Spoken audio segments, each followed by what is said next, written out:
Hi అండి, welcome to my channel. ఈరోజు వీడియోలో నేను ఫస్ట్ నుంచి మా అబ్బాయికి ఏమేమి చేశాను ఏంటి అన్ని వీడియోస్లో చెప్పేశానండి. అంటే చాలా వరకు ఆడియో చెప్పాను. ఫస్ట్లో చిన్నప్పుడు ఎలా ఉన్నాడు అవన్నీ కూడా ఆడియోలోనే ఉన్నాయి. కానీ ఈ మధ్యన వచ్చిన వీడియోస్ ఏంటంటే పెద్ద అయిన తర్వాత ఎలా ఉన్నాడు, ఇప్పుడు ఎలా ఉంటున్నాడు అవి చెప్తున్నాను. కానీ చాలామంది రీసెంట్గా వచ్చిన సబ్స్క్రైబర్స్ ఉంటారు కదా, వాళ్ళు ఏమంటే చిన్నప్పుడు ఎలా నేర్పించాలి ఏంటి, మీరు ఎలా నేర్పించారు, ఇవన్నీ మళ్ళీ ఫస్ట్ నుంచి ఏం డౌట్స్ ఉంటాయో అవే అడుగుతున్నారు. అయితే ఈ వీడియో మాత్రం మామూలుగా ఫస్ట్ నుంచి ఇప్పటి వరకు ఏమేమి చేశానో ఎలా చేశాను అనేది ఓవరాల్గా చెప్తాను. లాస్ట్ వరకు స్కిప్ చేయకుండా చూడండి, ఎందుకంటే అడిగిన డౌట్స్ నేను ఆ వీడియోలో సేమ్ పెడుతున్నాను, అదే డౌట్ కామెంట్ పెడుతున్నారన్నమాట.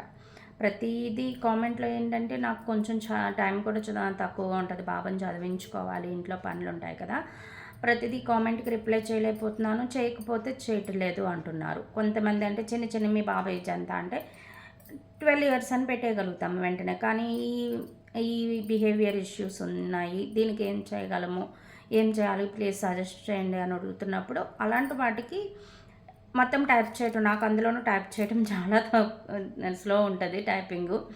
ఇంకా టైప్ చేయటం అంటే చాలా కష్టమైపోతుంది అనమాట. అందుకని మీరు స్కిప్ చేయకుండా చూస్తే మీకు ఒక ఐడియా అంటూ వచ్చేస్తుంది.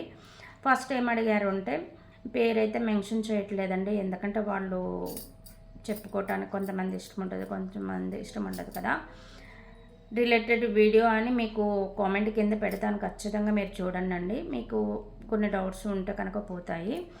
ఫస్ట్ ఏంటంటే ట్రీట్మెంట్ ఎక్కడెప్పుడు ఇచ్చారు, ఎవరైనా డాక్టర్ని సజెస్ట్ చేయండి అని అడిగారు.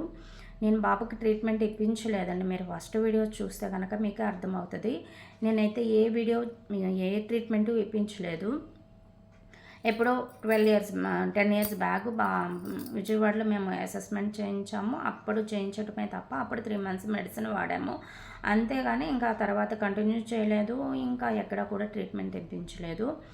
మళ్ళీ ఇంకొకటి ఏంటంటే సోషలైజేషన్ ఎలా పెంచాలి, స్పీచ్ ఉందో లేదో చెప్పలేదు, మరి పిల్లల్లో కలవటం లేదు, స్కూల్కి వెళ్ళటం లేదు అని అడిగారు. ఏజ్ అంతా కూడా మెన్షన్ చేయలేదు. ఏజ్ మెన్షన్ చేసిన అడిగితే ఆ ఏజ్కి తగ్గట్టుగా కూడా కొన్ని సజెషన్స్ ఇవ్వడానికి బాగుండేది.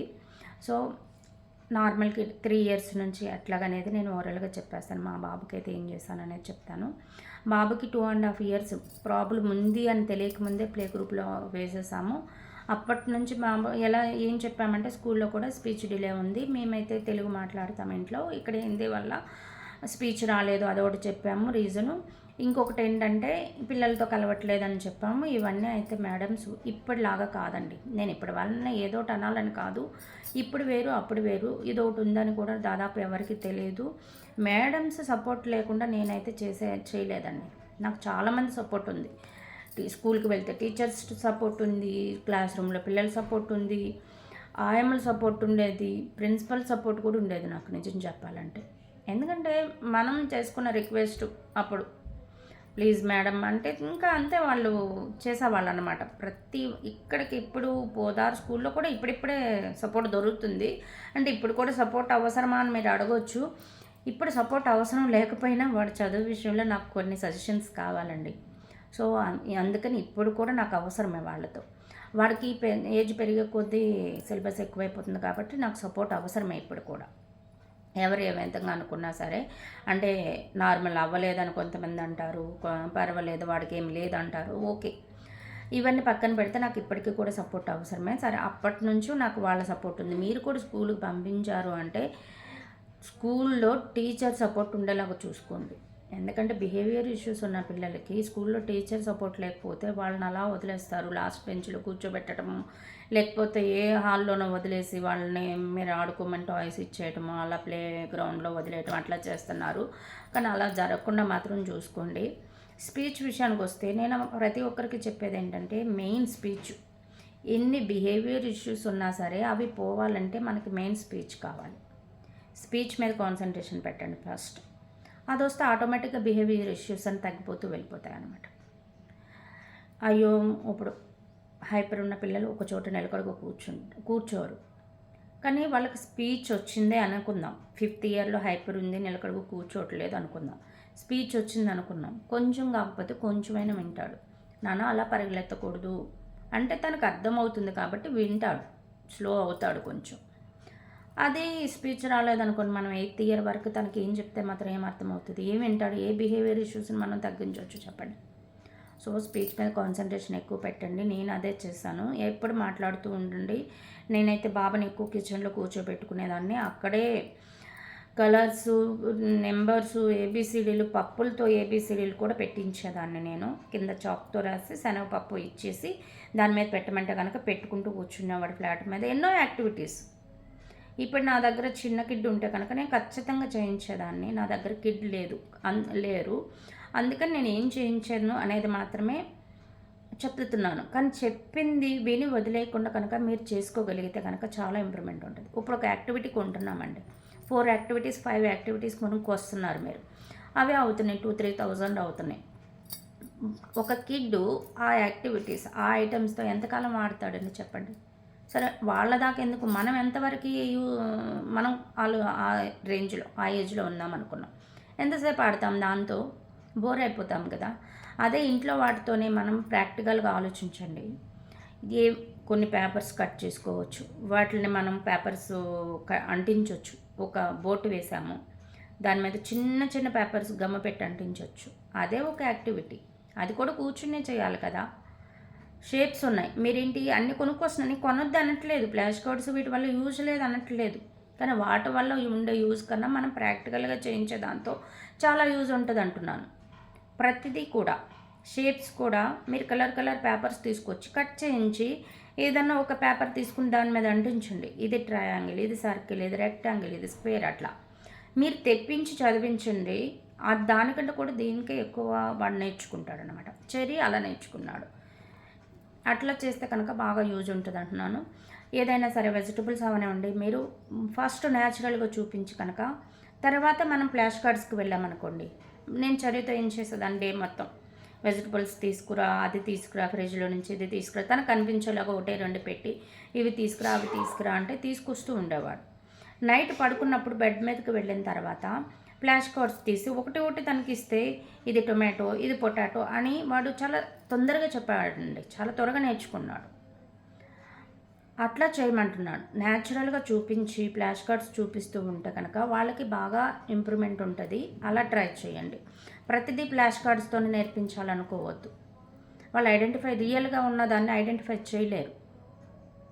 అట్లా చూసుకోండి. తర్వాత స్పీచ్ ఇట్లా జరిగింది. ఎడ్యుకేషన్, స్కూల్కి అసలు వెళ్ళట్లేదు అంటున్నారు కాబట్టి స్కూల్కి పంపించేటప్పుడు చెరికి ప్రాబ్లం రాలేదు. వాడు నాకంటే స్కూల్కి ఎక్కువ వెళ్ళటానికి ఇష్టపడేవాడు. సో నేను ఎలా చెప్పగలను? చేయండి, ఇలా చేయండి, అలా చేయండి అంటే నేనైతే చెప్పలేను. సో మీరు ఈ డౌట్ అయితే నేను చూడాలి, ఎవరినన్నా అడిగితే ఎలా. మన కిడ్స్ ఎవరైనా దాదాపు మన గ్రూప్లో ఉన్న పిల్లలు కూడా స్కూల్కి వెళ్ళటానికి ఇంట్రెస్ట్ పెడుతున్నారు. స్కూల్కి వెళ్ళట్లేదు, ఏం చేయాలి అట్లా ఏమీ అడగట్లేదు నన్ను కూడా. వాళ్ళు ఏమీ కన్వర్జేషన్ లేదు, నాకైతే తెలియదు. చెరి ఫస్ట్ నుంచి ఒక్కరోజు కూడా స్కూల్ మానేవాడు కాదు. వాడికి హెల్త్ బాగోక నేను మానిపిస్తేనే వాడు మానేవాడు. సో నాకు ఈ ప్రాబ్లం అయితే రాలేదు. బాబుకి థెరపీస్ ఎన్ని ఇయర్స్ వరకు నేర్పించారని కూడా ఒకరు అడిగారు. అయితే అసలు థెరపీస్ వల్ల యూజ్ ఏంటంటే, నేను చెరి గురించి తర్వాత చెప్తాను. నార్మల్ ఒక 2-3 ఇయర్స్ కిడ్ ఉన్నాడు అనుకోండి, తనకి సెట్టింగ్ లేదు, బిహేవియర్ ఇష్యూస్ ఎక్కువ ఉన్నాయి, అసలు మనం చెప్పిన మాట వినట్లేదు అనుకున్నప్పుడు మీరు థెరపీస్కి పంపించవచ్చు. లేదు పర్వాలేదు, మనం చెప్పింది వింటున్నాడు, ఏది చెప్పినా అర్థం చేసుకోగలుగుతున్నాడు అన్నప్పుడు మీరు అసలు థెరపీస్కి కూడా పంపించాల్సిన అవసరం లేదు. ఇంట్లో మనం కొన్నిటిని, ఇప్పుడు అందరికీ యూట్యూబ్ వల్ల నాలెడ్జ్ బాగా ఉంది. మనకి ఏది కావాలంటే అది యూట్యూబ్ నుంచి వచ్చేస్తుంది. కాబట్టి కొంచెం సెర్చ్ చేసుకుని యూజ్ ఉన్నాయి, చాలా వరకు చాలామంది మంచి మంచి టిప్స్ చెప్తున్నారు. అవి తీసుకుని కనుక మీరు లిస్ట్ అవుట్ చేసుకుని పిల్లలకి ఎలా చేయాలి ఏంటి అనేది నేర్పించుకోవచ్చు. ఒక థెరపిస్ట్ మీద ఆధారపడవద్దు. అలాగని పంపించొద్దని కూడా చెప్పట్లేదు, అది మన చాయిస్. చెరీకు సిట్టింగ్ లేదు, బిహేవియర్ ఇష్యూస్ ఉన్న టైంలోనే నాకు నేనే చేశాను. సో ఏది కూడా చేయలేము అని అయితే అనుకోవద్దు, ట్రై చేయండి. మన వల్ల అయ్యింది చేసిన తర్వాతే బయట వాళ్ళ దగ్గరికి వెళ్ళాలి. కానీ మనకున్న టాలెంట్ని పక్కన పెట్టేసి ఒకరి మీద డిపెండ్ అవ్వటం అంటే నేను ఇష్టపడను. ఇంకా తర్వాత ఎవరి ఇష్టం వాళ్ళది.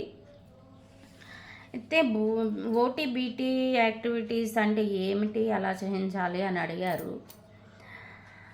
నిజం చెప్పాలంటే నాకు అది కూడా తెలియదు. ఓటీ యాక్టివిటీస్లో ఏముంటాయి, బీటీ యాక్టివిటీస్లో ఏముంటాయి, మనం అంతా మిక్స్ చేసి చేంజ్ చేసాం కాబట్టి ఇది కూడా తెలీదు. ఇప్పుడు నేను తెలుసుకుని మీకు చెప్పే కన్నా కొన్ని యాక్టివిటీస్ కోసం నేను కొన్ని ఐటమ్స్ పర్చేస్ చేయాలి, ఎవరు చేయించి చూపించాలి. ఇదంతా చేసే కన్నా మీరు యూట్యూబ్లోకి వెళ్ళి ఏదన్నా ఒక మంచి ఛానల్ ఎంచుకుని దాంట్లో యాక్టివిటీస్ బోల్డ్ ఉంటాయి. యూట్యూబ్లో అవనివ్వండి, ఇన్స్టాగ్రామ్లో అవనివ్వండి, అక్కడ సెర్చ్ చేయండి.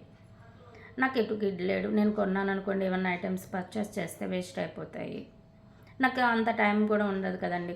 నేను ఫస్ట్ నుంచి నా వీడియోస్ అన్నీ ఏంటంటే చెర్రీకి నేను ఎలా చేశాను అంతవరకు సజెషన్స్ ఇస్తున్నాను. నేను చెయ్యింది నాకు తెలియదండి. నేను ఇప్పుడు నేర్చుకునే అంత టైం కూడా నాకు లేదు. సో మీరు అయితే వేరే దాన్ని చూస్ చేసుకోండి.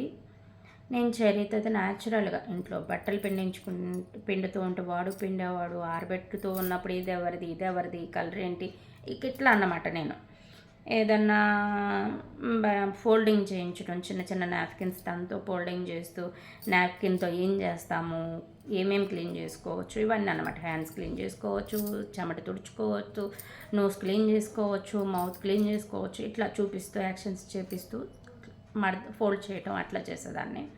ఎందుకంటే చెర్రీ ఫస్ట్ నాకు బాగా కనెక్ట్ అయ్యాడు. నేను అందరికీ ఫస్ట్ చెప్పేది ఏంటి, పిల్లలు మనకు కనెక్ట్ అవ్వాలి, స్పీచ్ రావాలి. వాళ్ళు కనెక్ట్ అయ్యారు అంటే మనం ఏం చెప్తే అదే చేస్తారనమాట. అందుకని పిల్లలకి కొంచెం ప్యాంపరింగ్ చేయండి. అంటే చిరాకు పడిపోవద్దు పిల్లల మీద. వాళ్ళు మనం చెప్పింది ఏది చేయరు, చిరాకు వస్తుంది ఖచ్చితంగా. మీరు చిరాకు పడుతూ ఉన్నంతకాలం వాళ్ళు మీకు కనెక్ట్ అవ్వరు. సో ముందు వాళ్ళని కనెక్ట్ చేసుకోవాలి. ఎలా కనెక్ట్ చేసుకోవాలి అంటే మమ్మీ చెప్పిందే కరెక్టు. ఎందుకంటే మమ్మీ చెప్పింది కరెక్టు అని వాళ్ళు ఎంతలా నమ్ముతారంటే, మేడం కరెక్ట్ చెప్పి నేను తప్పని చెప్పినా సరే మేడంతో ఆర్గ్యుమెంట్కి దిగేవాడు. నో ఇది రాంగ్, మమ్మీ ఇలా చెప్పింది రైట్, అలాగన్నమాట. 4th 5th క్లాస్లో కూడా ఆర్గ్యుమెంట్ చేసేవాడు. సో అట్లా చేసుకుంటే అలా కనెక్ట్ చేసుకుంటే కనుక మనం చెప్పింది ఏదైనా చేస్తారు. కొంచెం అంటే మీ ఇష్టము. నాకు తెలిసిన ట్రిప్ ఏంటంటే పిల్లల్ని కిచెన్ కుకింగ్లో కొంచెం కానీ మనం ఇన్వాల్వ్ చేయగలిగితే వాళ్ళ కాన్సన్ట్రేషన్ పెరుగుతుంది. కాకపోతే అందరూ యాక్సెప్ట్ చేస్తారో లేదో తెలియదు నాకు. నేను చేసింది చెప్తున్నాను. నా వల్ల కొంతమంది ఫాలో అనే వాళ్ళు కూడా చెప్తున్నారు బెస్ట్ రిజల్ట్, బాగా రిజల్ట్ ఉంటుందని. అందుకని సజెస్ట్ చేద్దామని చెప్పాను. మీ ఇష్టం, మీరు ట్రై చేయాలనుకుంటే చెయ్యండి. చాలా రిజల్ట్ అయితే ఉంటుంది. నాకు చెర్రీకి సెట్టింగ్ వచ్చింది, అందులోనే కాన్సన్ట్రేషన్ వచ్చింది, అందులోనే ప్రాక్టికల్గా ఆలోచించడం కూడా అందులోనే వచ్చింది. ఈ మధ్య నన్ను చాలామంది అడిగారు ఏంటంటే, తనకి స్పీచ్ వచ్చిన తర్వాత క్వశ్చనింగ్ ఎలాగ చేయటం నేర్చుకున్నాడు అనేది నేను అడిగారు చాలామంది, ఒకరిద్దరు కాదు. అసలు ఆ క్వశ్చనింగ్ అనేది ఎలా వచ్చిందో కూడా నిజం చెప్పాలంటే నాకు గుర్తులేదు, నేను నేర్పించలేదు. ప్రతిదీ న్యాచురల్గా ఇంట్లో జరిగే కన్వర్జేషన్లో తను నిల్వలు చేస్తూ అది తీసుకురా, ఇది తీసుకురా, ఇదేంటి ఈరోజు క్లాస్లో ఏం జరిగింది, బయటకు వెళ్ళి వచ్చాం కదా ఏం జరిగింది, ఆడుకోవడానికి వెళ్ళాం కదా అక్కడ ఎవరెవరు వచ్చారు, ఏమేమి ఆడుకున్నారు, ఇలా క్వశ్చన్స్ చేస్తూ ఉంటే కనుక తను చెప్తూ ఉన్నప్పుడు క్వశ్చన్ ఆటోమేటిక్గా తనకే వచ్చిందనమాట. అయితే ఫస్ట్లో నేర్పించాను, ఇది ఏంటన్నా అని అడగాలమ్మా, అడగకపోతే నాకు ఎలా తెలుస్తుంది నీకు ఇది కావాలి అది కావాలని అంటే వాడు నేర్చుకున్నాడు. అప్పుడు ఏంటంటే పర్టికులర్గా mummy what is this, mummy ఏ క్యా హై, ఇలా ఏందిలో ఏదో ఒకటి 2 words 3 words అడిగేవాడు. తర్వాత తనంతట తాను ఆలోచించడం ఇవన్నీ నేర్చుకున్నాడు. అది ఎలా వచ్చిందంటే ఏజ్తో పాటు ఇంప్రూవ్మెంట్ వచ్చింది. ఈ కిడ్స్కి చాలా అంటే చాలా నాలెడ్జ్ ఉంటుందండి, స్పెషల్ టాలెంట్ ఉంటుంది. చెర్రీకి ఆల్రెడీ నేను చెప్పాను మంచి టాలెంట్ ఉంది. ఎక్కడికన్నా వెళ్ళాడు అంటే ఆ రూట్ గుర్తుపెట్టేసుకుంటాడు. గూగుల్ మ్యాప్ లాంటి వాడు కూడా ఒక రకంగా చెప్పాలంటే. ఏ రోజున ఎక్కడికి వెళ్ళామనేది 6-7 years బ్యాక్ కూడా తనకి ఇప్పటికీ గుర్తుంటాయి. ఏ టైంకి ఎక్కడికి వెళ్ళాము అవన్నీ తనకు తెలుసు. సో ఒకటి బాగా తెలుసు. వీటన్నిటికంటే కూడా మీకు అందరికీ నేను ఆల్రెడీ చెప్పాను, ఈ ఇయర్లో ఏ డేట్ చెప్పినా సరే ఆ డే నేమ్ చెప్పేస్తాడు. అది ఒక్కొక్కసారి ఒక 50-100 టైమ్స్లో 2-3 times తప్పు చెప్తాడేమో. నేను అన్నిసార్లు అయితే అడగలేదు, 4-5 times అడిగేసి వదిలేశాను. 7-8 times కూడా అడిగినప్పుడు కరెక్ట్గానే చెప్పాడు. ఇంకా ఎక్కువగా అడిగితే మరి ఏమో తప్పు చెప్తాడేమో తెలియదు. అది కూడా నేను అంత ఎక్కువగా వెళ్ళలేదు డెప్త్గాను. సో అదొకటి. చెర్రీని హైదరాబాద్ ట్రిప్‌కి పంపిస్తున్నారా అని అడిగారండి. చెర్రీని హైదరాబాద్ ట్రిప్ పంపించడానికి ఫస్ట్ అయితే ఫ్లైట్ జర్నీ అండి. అప్పుడైతే 35,000 పెట్టారు. అప్పుడైతే అంత ఫైనాన్షియల్‌గా మనం హైలో లేని వదిలేసాము. తర్వాత వాళ్ళు పాపం ఎవరు పిల్లలు వెళ్ళట్లేదని ట్రైన్ ట్రిప్ పెట్టారనమాట. దానికి కూడా 18,000 ఎంతో ఉంది. 17.5 అండ్ 18 ఉంది. అది 6 డేస్ అండి ట్రిప్పు. వీడు వెళ్ళటానికి రెడీగా ఉన్నాడు కానీ మాకు పంపించాలంటేనే భయంగా ఉంది. ఇప్పటి వరకైతే మనీ పే చేయలేదు. వాడైతే రెడీగా ఉన్నాడు. కానీ వద్దు అనేది ఖచ్చితంగా చెప్పాము. ఇప్పటికిప్పుడు వెళ్ళమంటే కూడా రెడీ అయ్యాను. పంపించే ఉద్దేశం ప్రస్తుతానికైతే లేదండి. తర్వాత మరి చూడాలి. ఎందుకంటే స్కూల్స్ నుంచి కాల్స్ వస్తాయి కదా ఎటును.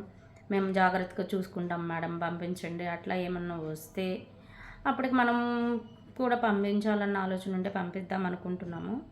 ప్రస్తుతానికైతే లోకల్ ట్రిప్ ఉంది 3rd తారీఖున. అప్పుడు వెళ్ళొస్తాడేమో, అప్పుడు వెళ్తాడు. ఇంకా ఇప్పటికి కూడా ఇంకా అన్ని రోజులు పంపించాలంటే ఇప్పటి వరకు చెర్రీని వదిలి వన్ డే కూడా లేను నేను. అంటే ఈ రీసెంట్గా మా హస్బెండ్కి హెల్త్ పాడైనప్పుడు మాత్రం 2-3 డేస్ వదిలేసి ఉన్నాను. అందులోనూ పక్కింట్లో ఉండేవాడు ఆ 3 రోజులు. ఇంకా బయటకు పంపించాలంటే కొంచెం భయమే కదండి. ఎలా చూస్తారో ఏంటో. వాళ్ళు బాగానే చూసుకుంటారు నాకు తెలుసు. ఎందుకంటే చిన్నవాడినప్పుడే వాడిని 4th, 5th ఇయర్ అప్పుడే ట్రిప్కి తీసుకెళ్ళిపోయేవాళ్ళు మేడమ్స్. మేము చూసుకుంటామని. వీడు బాగానే ఉండేవాడు. పిక్స్ కూడా మధ్య మధ్యలో పంపిస్తూ ఉండేవాళ్ళు. బాగానే ఉండేవాడు.